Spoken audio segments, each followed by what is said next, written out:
সময় হলো এতদিন পর ভাইয়ের বাড়ি আসার? তুমি আসো না কেন? হ্যাঁ, আমি বলেছিলাম আসলে সময় হয় না, মেয়ের পড়া থাকে। ছাড়ো দেখি, ইচ্ছে থাকলে সব হয়। ওনারা অমন করেই কথা বলে।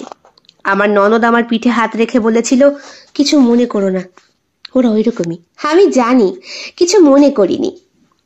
এমন সময় দিদি হঠাৎ করে আমায় বলল, তুমি বসো, আমি একটু বাথরুম থেকে আসি। আচ্ছা।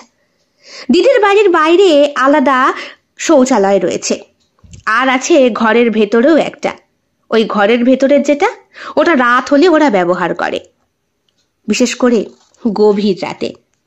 এখন সন্ধে, কাজেই আর ভাইও দাঁড়িয়ে রয়েছে বারান্দায়।